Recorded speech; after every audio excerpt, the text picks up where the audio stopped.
Hello friends, स्वागत है आपका लोग्यान चैनल पर। उत्तर भारत एवं दक्कन के प्रांतीय राजवंश।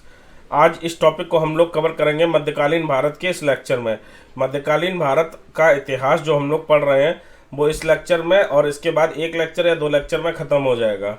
ठीक है, उसके बाद हम लोग नया सब्जेक्ट शुरू करेंगे।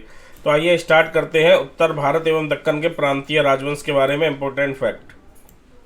जौनपुर नगर किसकी स्मृति में स्थापित किया गया था? मोहम्मद बिन तुगलक की स्मृति में। मोहम्मद बिन तुगलक, इसका मूल नाम क्या था? जौना खां। और किसने स्थापित किया था? फिरोज शाह तुगलक ने अपने भाई की। ये मोहम्मद बिन तुगलक फिरोज शाह तुगलक का चचेरा भाई था। इसकी स्मृति में स्थापित किया था और इसका मूल नाम था जौना खां, इसलिए नगर का नाम क्या पड़ा? जौनपुर। सरकी सुल्तानों के शासनकाल में जिस स्थान को पूर्व का सिराज कहा जाता था वो क्या था? जौनपुर। जौनपुर को पूर्व का सिराज कहा जाता था। बड़ा इमामबाड़ा कहाँ स्थित है? तो बड़ा इमामबाड़ा और छोटा इमामबाड़ा दोनों ही लखनऊ में स्थित हैं। कश्मीर का शासक जो कश्मीर का अकबर नाम से जाना जाता है, जैनुल आबदीन। जैनुल आबदीन भी कहीं कहीं लिखने को देखने को मिलता है और सही नाम है जैनुल आबदीन। जिसने सर्वप्रथम जजिया कर को समाप्त किया वो कौन था? जैनुल आबदीन। जैनुल आबदीन द्वारा पूरी की गई कश्मीर की जामा मस्जिद की प्रभावकारी विशेषताएं हैं बुर्ज, बौद्ध पैगोडा से समानता और फारसी शैली। आपसे क्वेश्चन ये भी पूछा जाएगा कश्मीर में जामा मस्जिद किसने पूरी करवाई? तो जैन उल आबदीन ने। जैन उल आबदीन या जैनुल आबदीन ने। ठीक है। मेवाड़ के बारे में, चित्तौड़ की कीर्ति स्तंभ किसने बनवाया था? राणा कुंभा। राणा कुंभा ने चित्तौड़ का कीर्ति स्तंभ बनवाया था। चित्तौड़ के दुर्ग में विजय स्तंभ का निर्माण किसने किया था? राणा कुंभा ने। रणथंभौर क्या था? एक राजपूत दुर्ग था। रणथंभौर एक राजपूत दुर्ग था। बहमनी राजाओं की राजधानी क्या थी? कहाँ थी? गुलबर्गा। गुलबर्गा बहमनी राजाओं की राजधानी थी। बहमनी राज्य की स्थापना किसके द्वारा की जाती है? अलाउद्दीन हसन द्वारा। अलाउद्दीन हसन द्वारा बहमनी राज्य की स्थापना की थी अलाउद्दीन हसन गंगू जफर खान ने। अलाउद्दीन हसन गंगू ने। हसन गंगू भी लिख के आता है कहीं कहीं। तो बहमनी राज्य की स्थापना किसने की थी? हसन गंगू ने या अलाउद्दीन हसन गंगू ने। बहमनी राज्य का संस्थापक कौन था? अलाउद्दीन हसन गंगू, अलाउद्दीन बहमनी शाह या जफर खान। कंफ्यूज नहीं होना है, ये एक ही व्यक्ति के अलग अलग नाम थे। जफर खान, अलाउद्दीन हसन गंगू, अलाउद्दीन बहमनी शाह। ठीक है, तो कंफ्यूज नहीं होना है। बहमनी राज्य की स्थापना जिस वर्ष हुई 1347 ईस्वी में, किस बहमनी शासक के द्वारा बीजापुर में प्रसिद्ध गोल गुम्बद का निर्माण कराया गया? ये इंपॉर्टेंट क्वेश्चन है। मोहम्मद आदिल शाह के द्वारा। मोहम्मद आदिल शाह के द्वारा बीजापुर में गोल गुम्बद का निर्माण कराया गया। बीजापुर किसके लिए प्रसिद्ध है? गोल गुम्बद के लिए। आदिल शाह की राजधानी क्या थी? बीजापुर। आदिल शाह की राजधानी थी बीजापुर। कुतुबशाही गोलकुंडा। निजाम शाही अहमदनगर। इमाद शाही बरार। सरकी शाही जौनपुर। निजाम, इधर निजामों के नाम दिए गए और इधर उनके स्थान। काकतीय वंश के लिए वारंगल। उत्तर मुगल काल में ये विभिन्न जो वंश थे उन्होंने किस किस स्थान पर राज्य किया?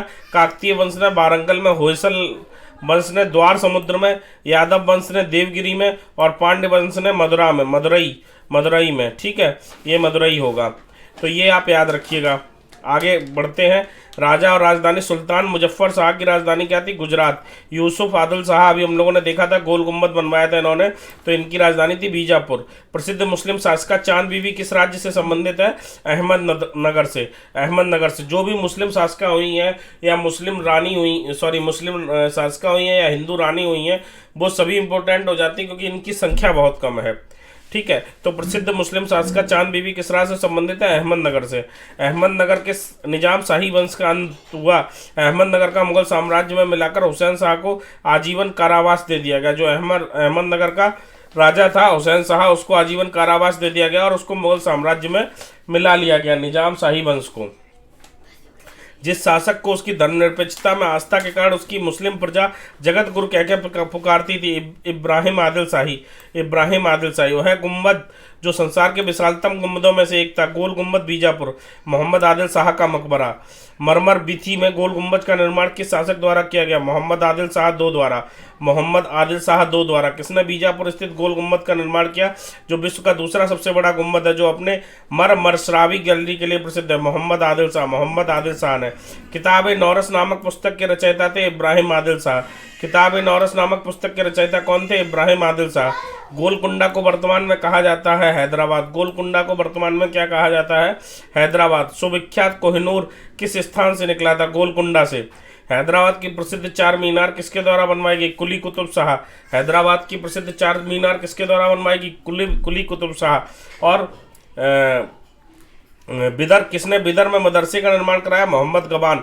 कुतुब मीनार किसके द्वारा बनवाई गई? आप कमेंट बॉक्स में बताइए किसने कुतुब मीनार का निर्माण प्रारंभ कराया था। अगर आपको जानकारी अच्छी लग रही है, फैक्चुअल जानकारी है पूरी आपके एग्जाम में बहुत ज़्यादा काम आने वाली है, इसको अच्छे से तैयार कर लीजिए। थोड़ा सा फैक्ट्स है, पढ़ने में समस्या आती है, लेकिन तैयार तो करना ही है क्योंकि एग्जाम में अच्छे मार्क्स लाने हैं। तो अच्छे से तैयारी कीजिए इसकी। वीडियो अच्छा लग रहा है तो वीडियो को लाइक कीजिए, शेयर कीजिए और मिशन एपीओ कमेंट बॉक्स में लिखना बिल्कुल ना भूलिए। मिशन एपीओ कमेंट बॉक्स में लिखना बिल्कुल ना भूलिए। दक्षिण भारत के किस वंश को दक्कन की लोमड़ी भी कहा जाता है? बरीद शाही। दक्षिण भारत के किस वंश को दक्कन की लोमड़ी कहा जाता है? बरीद शाही। बहमनी राज्य का विभाजन हुआ 5 भागों में। अहमदनगर, बीजापुर, गोलकुंडा, बीदर और वरार। विजयनगर साम्राज्य के बारे में। संगम विजयनगर साम्राज्य की स्थापना किसने की? हरिहर बुक्का ने। हरिहर और बुक्का ने। किसने कृष्णा नदी के सहायक नदी के दक्षिणी तट पर एक नगर की स्थापना की और उस देवता के प्रतिनिधि के रूप में अपने नए राज्य पर शासन करने का दायित्व लिया, जिसके बारे में कहा जाता है कि कृष्णा नदी के दक्षिण की समस्त भूमि उस देवता की थी? तो हरिहर प्रथम के बारे में ऐसा कहा जाता है। विजयनगर राजा जिसने चीनी सम्राट के पास अपना राजपूत भेजा? बुक्का प्रथम ने। अपनी मदुरई विजय कृति में अपने पति के विजय अभियानों का वर्णन करने वाली कवित्री कौन थी? गंगा देवी। किस विजयनगर शासक के काल में श्रीलंका का विजय अभियान प्रथम किया गया? हरिहर द्वितीय के शासनकाल में। मदुरा विजय नामक पुस्तक की रचयिता गंगा देवी, अभी हम लोगों ने पढ़ा था। सनगर शासन के काल में श्रीलंका का विजय अभियान प्रथम बार किया गया? हरिहर द्वितीय। किस शासक के काल में श्रीलंका का विजय अभियान प्रथम बार प्रारंभ किया गया? हरिहर द्वितीय। इटली का यात्री निकोलस कॉन्टी किसके दरबार में आया था? ये पूछा जा चुका है आपसे क्वेश्चन पीएससी में। इटली का यात्री निकोलस कॉन्टी किसके दरबार में विजयनगर आया था? देवराय। मुस्लिम को अपनी सेना में स्थान देने वाला प्रथम विजयनगर शासक देवराय द्वितीय। विजयनगर साम्राज्य का प्रथम शासक कौन था जिसने पुर्तगालियों के साथ संधि की? देवराय द्वितीय, देवराय सेकंड। ठीक है। जयनगर शासकों के बारे में सही है। नरसिंह सालुम ने संगम वंश की अंत किया और उसने राज सिंहासन छीन लिया। राज सिंहासन जब उसने छीना तो सालुब वंश की स्थापना की। तो अब एक क्वेश्चन तो ये बन जाएगा कि सालुब वंश की स्थापना किसने की? नरसिंह सालुब ने। और विजयनगर साम्राज्य का अंत किसने किया, या विजयनगर साम्राज्य में जो संगम वंश था उसका अंत किसने किया? नरसिंह सालुब ने। वीर नरसिंह ने अंतिम संगम शासक, यहाँ होगा संगम शासक को गद्दी से उतारकर राज सिंहासन छीना। वीर नरसिंह के उत्तरवर्ती उसके अनुज कृष्णदेव राय थे। कृष्णदेव राय के उत्तरवर्ती उसके अर्धभाई अच्युत देव राय थे। ये आपको याद करने की जरूरत नहीं, केवल इतना याद कीजिएगा कि सालुब वंश के जो संस्थापक थे वो कौन थे? नरसिंह सालुब, और जिन्होंने संगम वंश का अंत किया था। बाकी ये आपको याद करने की जरूरत नहीं है, इसको छोड़ दीजिएगा। आगे आइए, विजयनगर के राजा कृष्णदेव राय ने गोलकुंडा का युद्ध लड़ा कुली कुतुब शाह के विरुद्ध। ये पूछा जा चुका क्वेश्चन है ना। गोलकुंडा का युद्ध विजयनगर राजा कृष्णदेव राय ने किसके विरुद्ध लड़ा? कुली कुतुब शाह के विरुद्ध। या ये भी क्वेश्चन पूछा जा सकता है कि गोलकुंडा का युद्ध किस किस के मध्य हुआ? तो आपको याद होना चाहिए विजयनगर के राजा कृष्णदेव राय और कुली कुतुब शाह के मध्य हुआ था। विजयनगर के शासकों में सबसे महान किसे माना जाता है? कृष्णदेव राय को। किसको सबसे महान माना जाता है? कृष्णदेव राय को। समाज दक्षिण भारत किसने राज्यारोहण को? अब 500 वर्ष गुजर चुके हैं। कृष्णदेव राय के राज्यारोहण को 500 वर्ष गुजर चुके हैं।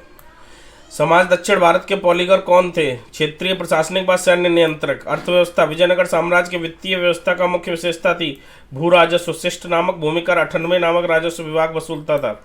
भू राजस्व। किस विजयनगर शासक ने विवाह कर को समाप्त किया? कृष्णदेव राय ने विवाह कर को समाप्त किया। रायचूर का दोआब अवस्थित है कृष्णाबाद तुंगभद्रा के मध्य। रायचूर का दोआब अवस्थित है कृष्णा नदी और तुंगभद्रा नदी के मध्य। कृष्णदेव राय के दरबार में अष्टदिग्गज थे, 8 तेलुगु कवि थे। अब आपसे उल्टा क्वेश्चन भी पूछा जा सकता है कि अष्टदिग्गज कौन थे, तो आपको आंसर देना चाहिए 8 तेलुगु कवि। या क्वेश्चन ये भी पूछा जा सकता है कि 8 तेलुगु कवि किसके दरबार में थे? तो कृष्णदेव राय के दरबार में थे। किसे आंध्र भोज भी कहा जाता? कृष्णदेव राय को। कणादेव राय के अधीन जिस साहित्य का स्वर्णयुग था? तेलुगु साहित्य। वैदिक ग्रंथों के भाष्यकार मायण को आश्रय प्राप्त था विजयनगर राजाओं का। किसका आश्रय प्राप्त था? विजयनगर राजा। किसे आंध्र कविता का पितामह कहा जाता? अल्लामानी पेदना को। अल्लामानी पेदना को। कौन महाभारत के तेलुगु अनुवादों के लिए विख्यात है? नन्नय व टिक्कन। नन्नय व टिक्कन। प्रसिद्ध विजय विट्ठल मंदिर जिसके 56 तक्षित स्तंभ संगीत में स्वर निकलते अवस्थित है? हम्पी में। हम्पी में। प्रसिद्ध विरूपाक्ष मंदिर कहाँ स्थित है? हम्पी में। विजयनगर के गौरव के भग्नावशेष और इसकी वास्तुशैली के ऐतिहासिक महत्व का स्थान अब कहाँ देखा जा सकता है? हम्पी में। विजयनगर किस नदी के तट पर स्थित है? तुंगभद्रा।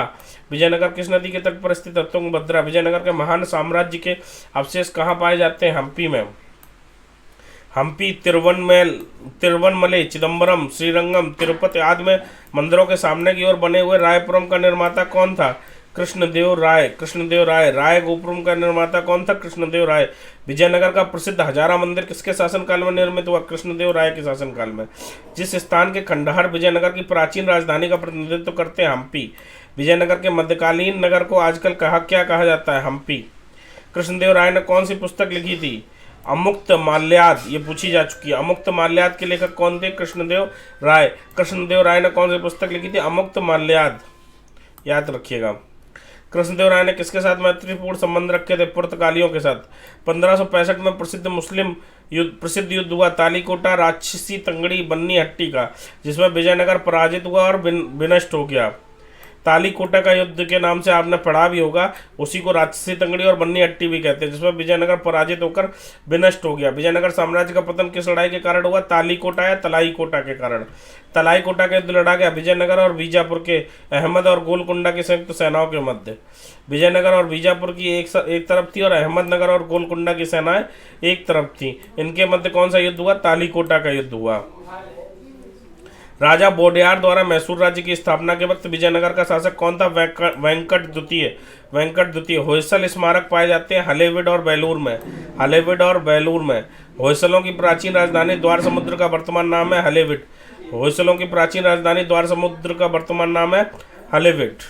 तो ये हो गया आपका विजयनगर और दक्षिण राजवंश। हालांकि ज़्यादा क्वेश्चन नहीं बनते हैं, लेकिन 2 क्वेश्चन तक आपके इधर से आ सकते हैं। एक क्वेश्चन तो आएगा ही आएगा, 2 भी आ सकते हैं।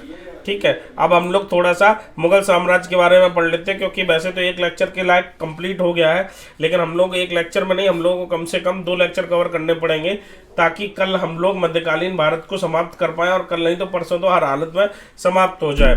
आपको वीडियो में दी गई जानकारी कैसी लग रही? बहुत मेहनत के परिणाम स्वरूप ये क्वेश्चन बने हैं। तो वीडियो को लाइक कीजिए, चैनल को सब्सक्राइब करना बिल्कुल ना भूलें। अगर अभी तक आपने चैनल को सब्सक्राइब नहीं किया है तो सब्सक्राइब बटन पर क्लिक कीजिए, जो नीचे दिया हुआ है लाल रंग का बटन, उस पर क्लिक कीजिए। अब आइए मुगल काल के बारे में पढ़ते हैं। मुगल काल से क्वेश्चन बनते ही बनते हैं। तो मुगल काल देखेंगे। बाबरनामा किसने लिखा? बाबरनामा बाबर ने लिखा। किसने लिखा? बाबर ने लिखा। बाबरनामा बाबर ने लिखा। ठीक है। कृष्णदेव राय किसके समकालीन थे? बाबर के समकालीन थे। किसने बाबर को सरे पुल के युद्ध में पराजित किया? सहवानी खान है। सहवानी खान है। पानीपत की प्रथम लड़ाई बाबर और किसके मध्य हुई? ये हम लोग पहले भी पढ़ चुके हैं। इब्राहिम लोदी के मध्य। लोदी वंश का अंत किया था बाबर ने। पानीपत का पहला युद्ध किस वर्ष हुआ? 1526 ईस्वी में। बाबर की इब्राहिम पर विजय का क्या कारण था? तोपखाना। जो इब्राहिम लोदी था उसके पास तोपखाना नहीं था, न तोपों की व्यवस्था थी, जबकि बाबर के पास तोपों की व्यवस्था थी। भारत में सबसे पहले तोपखाना का प्रयोग किसने किया था? बाबर ने। किस युद्ध में मुगल साम्राज्य की नींव रखी? पानीपत का पहला युद्ध, प्रथम युद्ध। बाबर की अपनी इच्छा से उसका सब कहाँ दफनाया गया था? काबुल में। बाबर की अपनी इच्छा से उसका सब कहाँ दफनाया गया? काबुल में। पानीपत की पहली लड़ाई किन 2 शासकों के मध्य हुई? बाबर और इब्राहिम लोदी के मध्य। बाबर की मृत्यु कहाँ हुई थी? आगरा में। आगरा में। और सब कहाँ दफनाया गया? काबुल में। भारत में मुगल सत्ता की स्थापना किस लड़ाई के बाद हुई? पानीपत की पहली लड़ाई के बाद हुई। पानीपत की पहली लड़ाई के बाद हुई। बाबर को भारत पर आक्रमण करने के लिए आमंत्रित करने वालों में से एक है आलम खां। ये इब्राहिम लोदी के संबंधी थे और दिल्ली के राज सिंहासन के लिए जिम्मेदार व्यक्ति थे। इन्होंने बाबर को आमंत्रित किया था कि इस समय लोदी वंश कमजोर हो रहा है और इस पर आप अटैक कर सकते हैं। अपने घर के ही लोग लंका भेजते हैं, वही हाल था। हर एक जगह इतिहास में भी यही देखने को आपको मिलेगा। मध्यकालीन भारत के मुगल शासक वस्तुतः थे चंताई तुर्क। चंताई तुर्क। मेवाड़ में जिस राजा को 1527 ईस्वी में खानवा के युद्ध में बाबर ने हराया था, वह राजा कौन सा था? राणा सांगा। क्वेश्चन पूछा जाएगा खानवा का युद्ध कब हुआ था? 1527 ईस्वी में।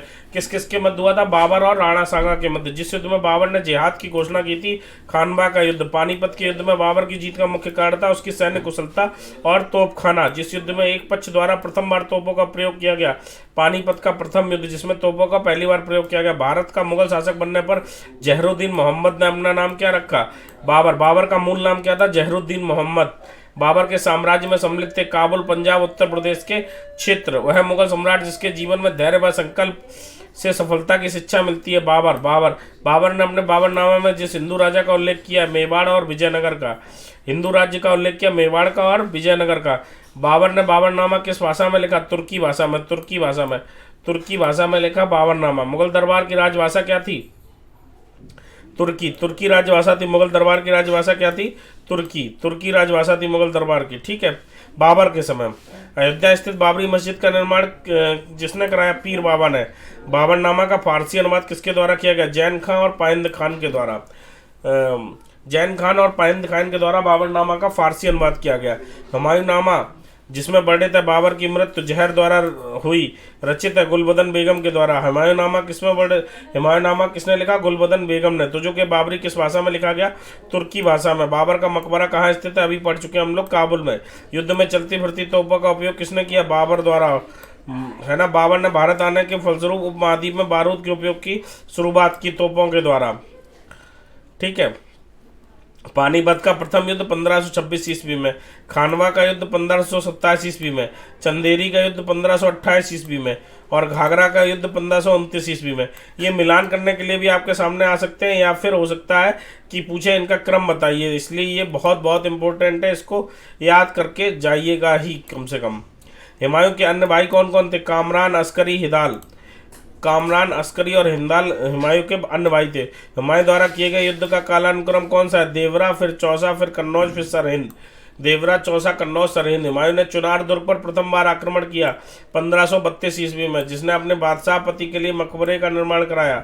हाजी बेगम। हुमायूं का मकबरा बनवाया इसने। किसका? हुमायूं का मकबरा किसने बनवाया? हाजी बेगम ने। ये किसकी पत्नी थी? हुमायूं की। बिलग्राम का युद्ध किसके किसके मध्य हुआ था? शेरशाह और हुमायूं के मध्य। शेरशाह और हुमायूं के मध्य। किस मुगल शासक बादशाह की मृत्यु लाइब्रेरी की सीढ़ियों से गिरकर हुई थी? हुमायूं की मृत्यु लाइब्रेरी की सीढ़ियों से गिरकर हुई थी। दिल्ली में स्थित दीन ए पनाह नामक दुर्ग का निर्माण किसने कराया? हुमायूं ने दिल्ली में स्थित दीन ए पनाह का निर्माण कराया। हुमायूं के गुजरात अभियान के दौरान गुजरात का शासक कौन था? बहादुर शाह। दिल्ली सल्तनत के पराभव के उपरांत किसी शासक द्वारा स्वर्ण मुद्रा का सर्वप्रथम प्रचलन किया गया? हुमायूं के द्वारा। ठीक है। फरीद जो बाद में शेरशाह सूरी बना ने कहाँ शिक्षा प्राप्त की थी? जौनपुर में। फरीद जो बाद में शेरशाह सूरी बना ने कहाँ शिक्षा प्राप्त की थी? जौनपुर में। मध्ययुगीन शासकों में जो उच्च शिक्षित था? शेरशाह सूरी। मध्ययुगीन शासकों में जो शिक्षित था वो कौन था? शेरशाह सूरी। शेरशाह सूरी इतिहास में किस रूप में प्रसिद्ध हुआ? महान प्रशासक के रूप में। शेरशाह सूरी का महानता का कारण था प्रशासनिक, उसकी जो प्रशासनिक सुधार या प्रशासनिक कौशल था वो। दिल्ली पुराने किला का निर्माण किस शासनकाल में हुआ था? शेरशाह सूरी। पुराने किला का निर्माण किस शासनकाल में हुआ था? शेरशाह सूरी। भारत में ग्रांड ट्रक रोड, ग्रांड होगा ये, grand truck road, GT road किसने बनवाई थी? शेरशाह सूरी ने। रुपया, चांदी का सिक्का किसके द्वारा चलाया गया? शेरशाह सूरी के द्वारा। शेरशाह सूरी के शासनकाल के दौरान भारत में रुपए का सिक्का टकसालित मिंट किया गया शेरशाह सूरी के द्वारा। ठीक है। रुपया नामक सिक्का पहली बार किसने जारी किया था? शेरशाह सूरी ने। जो आज रुपया करते हैं वो रुपया किसने सबसे पहले जारी किया था? शेरशाह सूरी ने। भारत का पहला मुस्लिम शासक कौन था जिसने अपने सिक्कों या अभिलेखों में फारसी के साथ साथ नागरी लिपि का भी उपयोग किया था? शेरशाह सूरी। जिस मुस्लिम सुल्तान ने पहले हजरत आला की उपाधि अपनाई और बाद में सुल्तान बना? शेरशाह सूरी।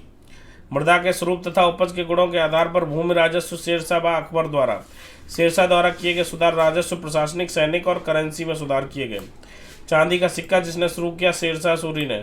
शेरशाह सूरी के अंतर्गत तांबे के दाम और चांदी के रुपया की विनिमय दर थी 1:64, 1:64 विनिमय दर थी। शेरशाह की मृत्यु हुई कालिंजर में। कहाँ हुई? कालिंजर में। शेरशाह का मकबरा है सासाराम में। शेरशाह ने निर्मित कराया पुराना दिल्ली किला और उससे किला कोहना मस्जिद। पुराना दिल्ली किला और किला कोहना मस्जिद किसने निर्माण कराया? शेरशाह ने। जिस मध्यकालीन भारतीय शासक ने पट्टा और कबूलियत की व्यवस्था प्रारंभ की? शेरशाह सूरी ने। किस युद्ध के पश्चात शेरशाह ने कहा था कि मात्र एक मुट्ठी बाजरे के चक्कर में मैंने अपना साम्राज्य खो दिया? कालिंजर के बारे में। मात्र एक मुट्ठी बाजरे के चक्कर में मैंने अपना साम्राज्य खो दिया, यह कथन संबंधित है शेरशाह सूरी से। शेरशाह की मृत्यु किस अस्त्र से घायल होने के कारण हुई? उक्का नामक अस्त्र से।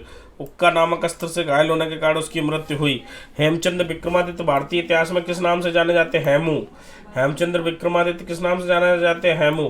पानीपत की दूसरी लड़ाई किसके किसके मध्य हुई? हेमू और अकबर के मध्य 1556 ईस्वी में। हम लोग पानीपत की प्रथम लड़ाई पढ़ चुके हैं, इब्राहिम लोदी और बाबर के मध्य, और पानीपत की द्वितीय लड़ाई हुई 1556 में अकबर और हेमू के मध्य। हल्दी घाटी का युद्ध 1576 ईस्वी में हुआ। असीरगढ़ का युद्ध 1601 ईस्वी में हुआ। असीरगढ़ का युद्ध किसमें हुआ? 1601 ईस्वी में। अकबर की मृत्यु हुई 1605 ईस्वी में। अकबर का राज्यारोहण कब हुआ? अकबर का राज्यारोहण हुआ 1556 ईस्वी में। 1556 ईस्वी में। हुमायूं और अकबर दोनों की सेवा करने वाला महान सेनापति कौन था? बैरम खां। बैरम खां। कालानौर के राज्याभिषेक के समय अकबर की आयु कितनी थी? जब अकबर का राज्याभिषेक हुआ तो अकबर की आयु 13 वर्ष थी। मुगल काल का कौन प्रसिद्ध राजा निरक्षर था? अकबर। अकबर निरक्षर था। राजा टोडरमल किसके सहायक थे? अकबर के। राजा टोडरमल सहायक थे अकबर के। राजा टोडरमल अकबर के सहायक थे। पानीपत की दूसरी लड़ाई अकबर और हेमू के मध्य किसे अकबर ने स्वयं मारा था? अधम खां को। अधम खां को। अबुल फजल की मृत्यु किसके कारण हुई? जहांगीर के कारण। अबुल फजल की मृत्यु जहांगीर के कारण। हल्दी घाटी युद्ध के पीछे अकबर का मुख्य उद्देश्य था साम्राज्यवादी नीति। हल्दी घाटी का प्रसिद्ध युद्ध लड़ा गया अकबर और महाराणा प्रताप के मध्य। हल्दी घाटी के युद्ध में महाराणा प्रताप की सेना का सेनापति कौन था? हकीम खान। हकीम खान सेनापति था महाराणा प्रताप का। आपसे उल्टा भी पूछा जा सकता है कि हकीम खान किसका सेनापति था? तो महाराणा प्रताप का। जो एक प्रसिद्ध प्रबुद्ध निरंकुश बादशाह था वो कौन था? अकबर। अकबर ने सर्वप्रथम वैवाहिक संबंध राजपूतों के जिस वंश से स्थापित किए? कछवाहा से। राजपूताना के किस राज्य में अकबर की संप्रभुता स्वयं स्वीकार नहीं की? मेवाड़। किस राजपूत शासक ने मुगलों के विरुद्ध निरंतर स्वतंत्रता का संघर्ष जारी रखा और समर्पण नहीं किया? मारवाड़ के राव चंद्रसेन। अकबर के साथ युद्ध करने वाली रानी दुर्गावती रानी थी मंडला गढ़ कंटका। अकबर ने बंगाल और बिहार को मुगल साम्राज्य में मिलाया 1576 ईस्वी में।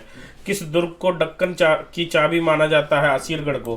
अकबर की गोंडवाना विजय के पश्चात वहां पर शासन था रानी दुर्गावती का। अहमदनगर में मुगलों का अभियान का सामना किससे हुआ? चांद बीबी से। किस युद्ध की विजय स्मृति के रूप में बुलंद दरवाजे का निर्माण कराया गया? गुजरात विजय के रूप में। अकबर के दरबार में आने वाला पहला अंग्रेज था रॉल्फ फिच। देखिए अकबर से क्वेश्चन तो बनेगा ही बनेगा। आज तक शायद ही कोई पेपर रहा हो जहां अकबर से एक आध क्वेश्चन ना रहा हो।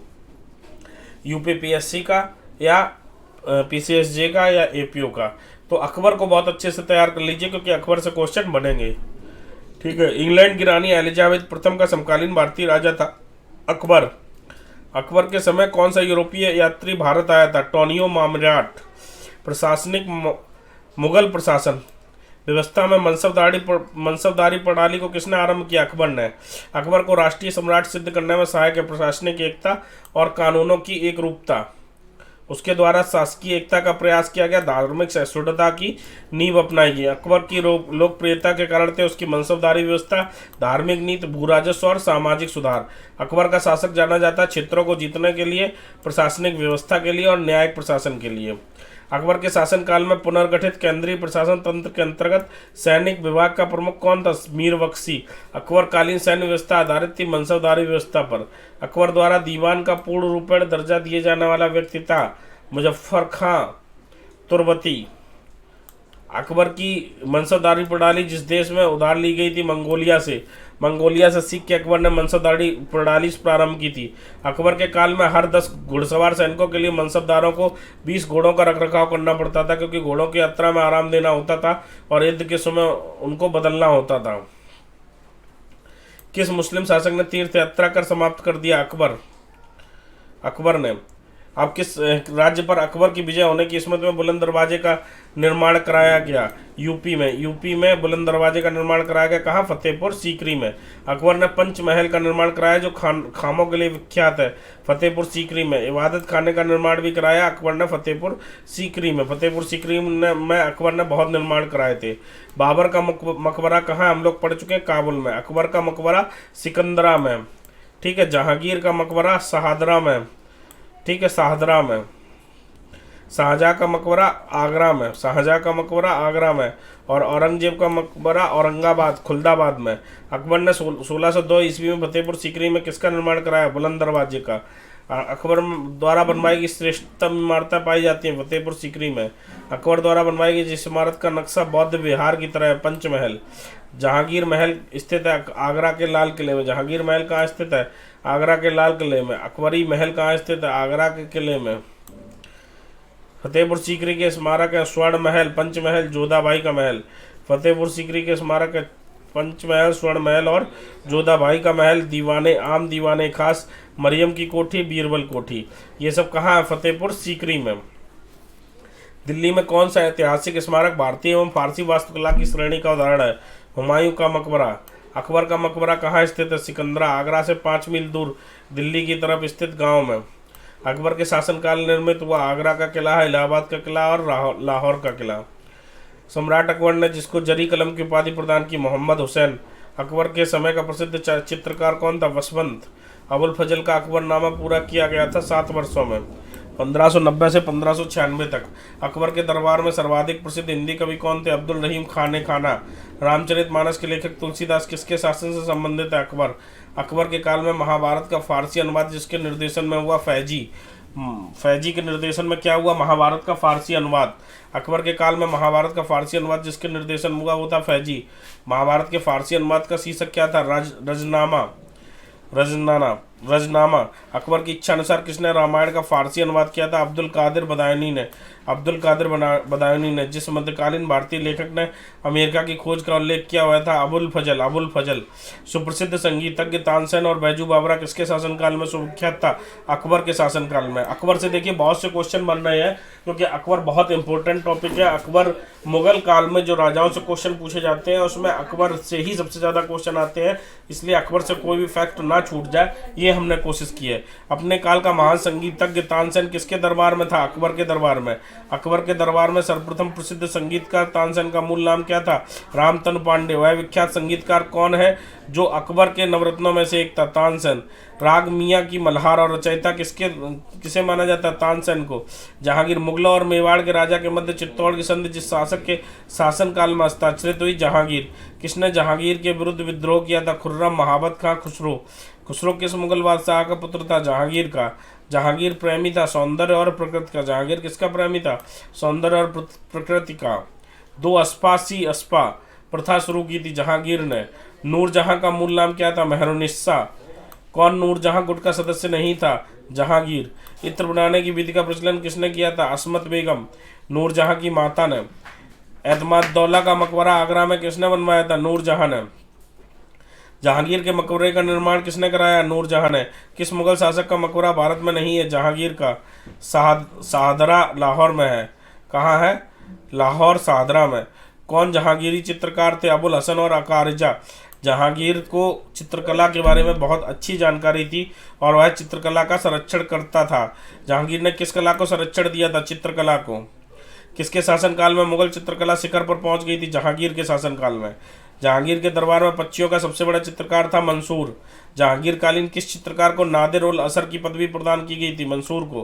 किस चित्रकार को जहांगीर ने नादिम उज जमा की पदवी दी थी? अबुल हसन को। वह मुगल बादशाह जिसने अपनी आत्मकथा फारसी में लिखी? जहांगीर। अबुल फजल के हत्यारे को पुरस्कृत किसने किया था? जहांगीर ने। इंग्लैंड ने तत्कालीन राजा जेम्स बंड द्वारा जहांगीर के शाही दरबार में राजदूत के रूप में किसे भेजा था? जॉन हॉकिंस को। ईस्ट इंडिया कंपनी ने जहांगीर के दरबार में भेजा था? हॉकिंस को। किस अंग्रेज को जहांगीर ने खान, इंग्लिश खान की उपाधि से सम्मानित किया? विलियम हॉकिंस को। जहांगीर ने थॉमस रो को मिलने का अवसर दिया? अजमेर में। भारत में इंग्लैंड का वह राजदूत जो जहांगीर के पीछे अजमेर में मांडू आया? Sir Thomas Roe. अंग्रेजों ने भारत में सर थॉमस रो को किसके शासनकाल में भेजा था? जहांगीर के शासनकाल में। इंग्लैंड में जेम्स प्रथम के राजदूत सर थॉमस रो किस वर्ष भारत आए थे? 1615 में। एक डच पर्यटक जिसने जहांगीर के शासनकाल का मूल्यवान वर्णन किया हुआ था? फ्रांसिस्को पेलसार्ड। तो ये हो गया मुगल काल के काफ़ी इंपॉर्टेंट क्वेश्चन हम लोगों ने कवर कर लिए हैं।